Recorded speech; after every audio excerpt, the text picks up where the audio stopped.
Fala, gente boa, tudo bem? Estamos aqui para mais um vídeo do Nosso Deus Não Está Morto. Hoje estou aqui para ler Atos capítulo 27 e sermos edificados com a palavra de Deus, amém? Que é viva e eficaz, amém? Paulo enviado para a Itália. Quando foi decidido que navegássemos para a Itália, entregaram Paulo e alguns outros presos a um centurião chamado Júlio, da corte imperial. Embarcando num navio Adramitino, que estava de partida para costear a Ásia, fizemos-nos ao mar, indo conosco Aristarco, macedônio de Tessalônica. No dia seguinte chegamos a Sidom, e Júlio, tratando Paulo com humanidade, permitiu-lhe ir ver os amigos e obter assistência. Partindo dali, navegamos sobre a proteção de Chipre, por serem contrários os ventos, e tendo atravessado o mar ao longo da Sicília e Panfilha, chegamos a Mirra, na Lícia, achando ali com o centurião um navio de Alexandria que estava de partida para a Itália.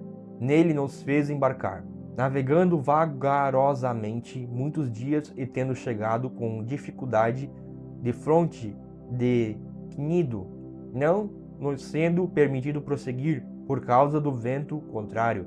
Navegamos sob a proteção de Creta, na altura de Salmona, costeando-a penosamente, chegamos a um lugar chamado Bons Portos, perto do qual estava a cidade de Lazeia. Os perigos da viagem. Depois de muito tempo, tendo-se tornado a navegação perigosa, e já passando o tempo do dia do jejum, admoestava-os Paulo, dizendo-lhes: Senhores, vejo que a viagem vai ser trabalhosa, com dano e com muito prejuízo, não só da carga e do navio, mas também da nossa vida. Mas o centurião dava mais crédito ao piloto e ao mestre do navio do que ao que Paulo dizia. Então Paulo estava certo, de fato a viagem ia ser perigosa, o navio ia se perder, eles iam perder o navio, mas eles não deram ouvidos a Paulo, apesar de a viagem ser uma viagem perigosa. Olha só, versículo 12. Não sendo o porto próprio para invernar, a maioria deles era de opinião que partissem dali, para ver se podiam chegar a Fenícia e aí passar o inverno, visto ser um porto de Creta, o qual olhava para o nordeste e para o sudeste, soprando brandamente o vento sul, e, pensando eles ter alcançado o que desejavam, levantaram âncora e foram costeando mais perto a ilha de Creta. Entretanto, não muito depois, desencadeou-se do lado da ilha um tufão de vento chamado Euroaquilão, e sendo o navio arrastado com violência, sem poder resistir ao vento, cessamos a manobra e nos fomos deixando levar, passando sob a proteção de uma ilhota chamada Cauda. A custo conseguimos recolher o bote e, levantando este, usaram de todos os meios para cingir o navio e, temendo que dessem na Sirte, arriaram os espelhos e foram ao léu. Açoitados severamente pela tormenta, no dia seguinte já aliviavam o navio, e ao terceiro dia, nós mesmos, com as próprias mãos, lançamos ao mar a armação do navio, e, não aparecendo havia já alguns dias, nem sol, nem estrelas, caindo sobre nós grande tempestade, dissipou-se, afinal, toda a esperança de salvamento. Havendo todos estado muito tempo sem comer, Paulo, pondo-se em pé no meio deles, disse: Senhores, na verdade, era preciso terem me atendido e não partir de Creta, para evitar este dano e perda. Mas já agora vos aconselho bom ânimo, porque nenhuma vida se perderá de entre vós, mas somente o navio, porque esta mesma noite um anjo de Deus, de quem eu sou e a quem sirvo, esteve comigo, dizendo: Paulo, não temas, é preciso que compareças perante César, e eis que Deus, por sua graça, te dou todos quantos navegam contigo. Portanto, senhores, tende bom ânimo, pois eu confio em Deus que sucederá de modo porque me foi dito. Porém, é necessário que vamos dar a uma ilha. Então, apesar de toda a tribulação que estavam passando naquele navio, Paulo já tinha avisado eles antes, mas eles não quiseram ouvir Paulo. Por quê? Porque aqueles que não querem ouvir os servos de Deus não prosperarão. A Bíblia fala para a gente ouvir os profetas, para a gente ouvir as pessoas de Deus, os conselhos das pessoas de Deus. Quando a gente ouve, a gente recebe vida. E quando a gente não ouve, a gente recebe tristeza. Evidentemente que todo conselho de Deus deve ser avaliado perante as Escrituras Sagradas para ver se aquilo que é falado realmente procede de Deus ou da carne. A questão é que não quiseram ouvir Paulo num conselho que Paulo tinha dito depois de jejuar muito tempo. Depois de jejuar. Como diz ali no começo, né? Aqui, ó. Depois de muito tempo tendo se tornado a navegação perigosa e já passando o tempo do dia de jejum, admoestava-os Paulo. Então Paulo tinha jejuado e eles não quiseram ouvir Paulo, tá bom? Versículo 27. O naufrágio.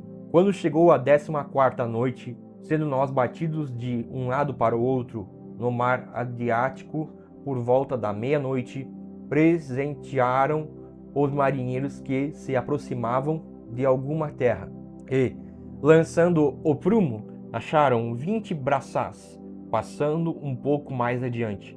Tornando a lançar o prumo, acharam 15 braças, e, receosos de que fôssemos atirados contra lugares rochosos, lançaram da pompa 4 âncoras, e oraram para que rompesse o dia. Procurando os marinheiros fugir do navio, e tendo arriado o bote no mar, e, a pretexto de que estavam para largar âncoras da proa, disse Paulo ao centurião e aos soldados: se estes não permanecerem a bordo, vós não podereis salvar-vos. Então os soldados cortaram os cabos do bote e o deixaram afastar-se. Enquanto amanhecia, Paulo rogava aos que se alimentassem, dizendo: hoje é o 14º dia em que, esperando, estáis sem comer, nada tendo provado. Eu vos rogo que comais alguma coisa, porque disto depende a vossa segurança, pois nenhum de vós perderá nem mesmo um fio de cabelo. Tendo dito isto, tomando um pão, deu graças a Deus na presença de todos, e depois de o partir, começou a comer. Todos cobraram ânimo e se puseram também a comer. Estávamos no navio 276 pessoas ao todo. Refeitos com a comida, aliviaram o navio, lançando o trigo ao mar. Quando amanheceu, não reconheceram a terra, mas avistaram uma enseada onde havia praia. Então consultaram entre si se não podiam encalhar ali o navio. Levantando as âncoras,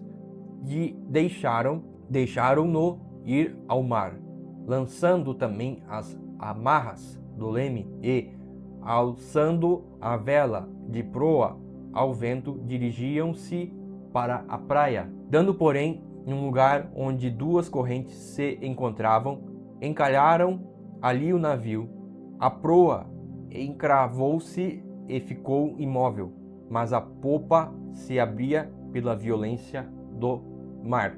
O parecer dos soldados era que matassem os presos, para que nenhum deles nadando fugisse. Mas o centurião, querendo salvar a Paulo, impediu-os de o fazer, e ordenou que os que soubessem nadar fossem os primeiros a lançar-se ao mar e alcançar a terra.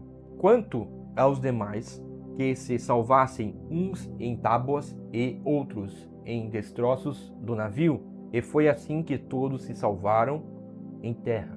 Então veja, Paulo, ele permaneceu firme, disse aqui, inclusive, né, que eles iam se salvar, né? Porque esta noite um anjo de Deus, de quem eu sou e a quem sirvo, esteve comigo, dizendo: Paulo, não temas, é preciso que compareças perante César. E eis que Deus, por sua graça, te deu todos quantos navegam contigo. Portanto, senhores, tende bom ânimo, pois eu confio em Deus que sucederá, de modo porque me foi dito. Porém, é necessário que vamos dar a uma ilha. Mas diz aqui no versículo 22, Mas já agora vos aconselho bom ânimo, porque nenhuma vida se perderá de entre vós, mas somente o navio. Então, meus irmãos, que mensagem maravilhosa. Paulo, apesar de toda a tribulação que eles estavam vivendo naquele momento, permaneceram eles firmes e fortes no Senhor. E Paulo encorajou eles. Então, até aquilo que é coisa ruim, até aquilo que é desgraça, Deus usa para que as pessoas conheçam a Deus. Deus usa situações difíceis para que nós, cristãos, possamos ter fé e encorajar aqueles que não têm fé. Nós somos o povo da fé. Nós somos o povo da fé.